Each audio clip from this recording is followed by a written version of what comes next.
Good morning, friends. Anna here, got my cup of coffee, got the Word of God, and today's reading is Jeremiah chapter 20, verses 7 through 13. Let me tell you a little bit about the context of this passage.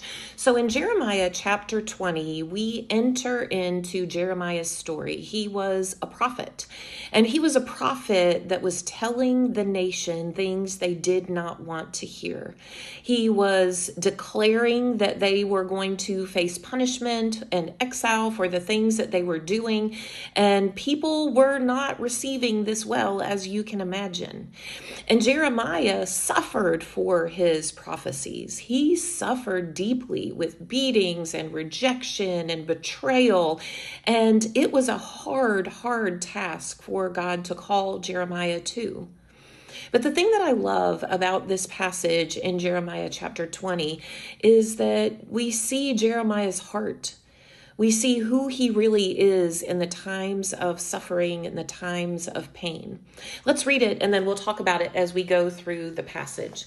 In verse 7, it says this: "You deceived me, Lord, and I was deceived. You overpowered me and prevailed. I am ridiculed all day long. Everyone mocks me. Whenever I speak, I cry out, proclaiming violence and destruction. So the word of the Lord has brought me insult and reproach all day long." Friends, have you ever spoken to God like that? Have you just been completely honest and truthful with the situation that you find yourself in? And you're like, "God, you have deceived me. You told me this was a calling on my life, and yet I'm experiencing suffering and not success." This is exactly what Jeremiah was dealing with. And he just honestly brought it to God and he said, "You deceived me. You told me this was going to be a calling, that I was going to have a purpose, and you didn't tell me it was going to hurt so much. You didn't tell me it was going to cost me so much." So he just gets it out in the open, and then he says this in verse 9. "But if I say I will not mention his word or speak his name anymore, his word is in my heart like a fire shut up in my bones. I am weary of holding it in. Indeed, I cannot." Jeremiah says, "I know that the words that I speak, that God has given to me, are going to cause me pain and suffering. And so I try to hold them in and I try to not say anything, but I can't not say anything. I must speak because it's like a fire in my bones that I must get out." So even though he knows it's going to be painful, he can't keep it inside.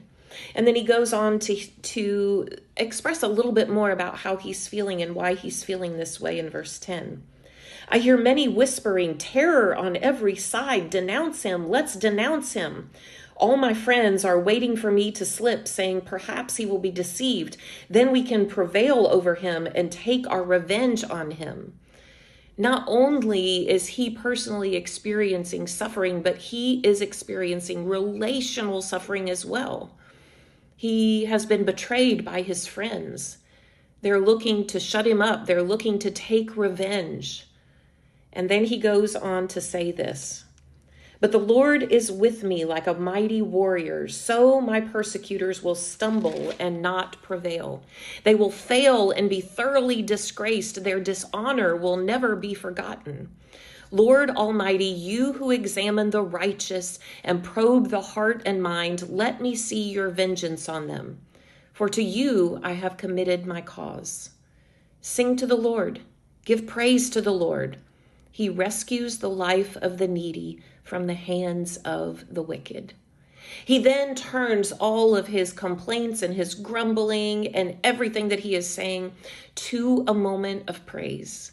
Jeremiah recognizes that even in the persecution, even in the pain and the suffering, that God will be with him in it all, and that God will deliver him. And then he ends with worship. Friends, sometimes we think that worship comes when we experience victory, but sometimes worship can be a weapon in a battle. That he is actually giving praise and honor and glory as a defiant act of worship in the middle of his circumstances. He is proclaiming what he knows to be true and believes about God. So, friends, are you in a difficult season? Are you in a difficult circumstance? If you are, cry out to God with honesty, just like Jeremiah did.